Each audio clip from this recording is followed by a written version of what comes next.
कहा जाता है कि अहंकार पतन का मूल कारण होता है और महाभारत में एक बार अर्जुन को भी अपने मन में घमंड हो गया था। वो सोचने लगा कि वही भगवान कृष्ण का सबसे बड़ा भक्त है और जब भगवान कृष्ण ने उनके मन की भावना को समझ गया तो उन्होंने निर्णय लिया कि अर्जुन का इस अहंकार को तोड़ना ही होगा। इसीलिए एक दिन भगवान उन्हें अपने साथ घुमाने ले गए। यात्रा के दौरान रास्ते में उनकी मुलाकात एक गरीब ब्राह्मण से हुई। अर्जुन ने उस ब्राह्मण को देखकर आश्चर्यचकित रह गए। वो सूखी घास खा रहा था और उसकी कमर में से एक तलवार लटक रही थी। अर्जुन ने ब्राह्मण से पूछा कि आप सूखी घास क्यों खा रहे हैं? ब्राह्मण ने कहा कि मैं अहिंसा का पुजारी हूँ, जीव हिंसा ना हो इसीलिए मैं सूखी घास खाकर अपना गुजारा करता हूँ। तब अर्जुन हैरान होकर पूछते हैं कि फिर हिंसा का प्रतीक ये तलवार आपके पास क्यों है? ये सुनकर ब्राह्मण ने जवाब दिया कि मैं कुछ लोगों को दंड देना चाहता हूँ। अर्जुन ने पूछा कि कौन है आपके शत्रु और आखिर उनका अपराध ही क्या है?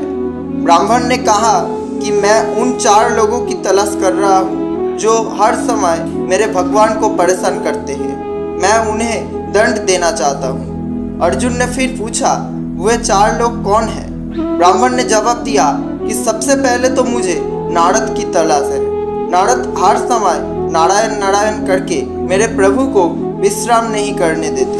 वो हमेशा भजन कीर्तन करते हैं और भगवान को जगाए रखते हैं। उसके बाद मैं द्रौपदी से भी अत्यंत क्रोधित हूँ क्योंकि उसने मेरे कान्हा जी को ठीक उसी समय पुकार लिया जब वो भोजन करने बैठे थे।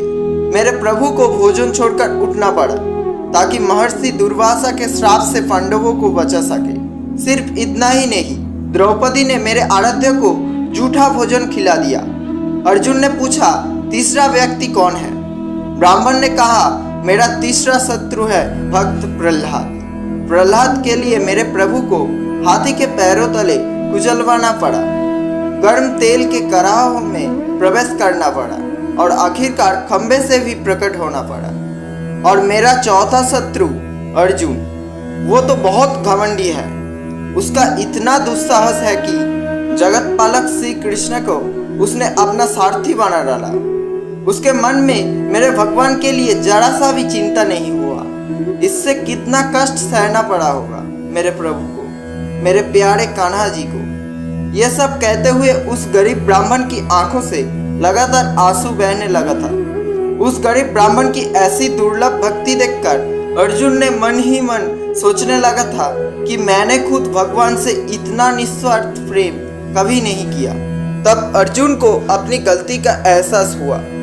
उन्होंने भगवान श्री कृष्ण से क्षमा मांगते हुए कहा, ना जाने इस जगत में आपके कैसे कैसे विचित्र भक्त हैं। मेरी आंखें खुल गई प्रभु, आप मुझको क्षमा कर दो भगवान। ये सब सुनकर श्री कृष्ण धीरे से मुस्कुराए और अर्जुन को गले लगा लिया और इस तरह कृष्ण ने अर्जुन का अहंकार तोड़ दिया था। मित्रों, कैसा लगा आज का ये वीडियो कमेंट करिए। अगर अच्छा लगा तो एक लाइक कीजिए और ऐसे ही वीडियो देखने के लिए इस चैनल को सब्सक्राइब कीजिए। आज के लिए इतना ही, फिर मिलेंगे ऐसे नए वीडियो के साथ। जय श्री कृष्ण।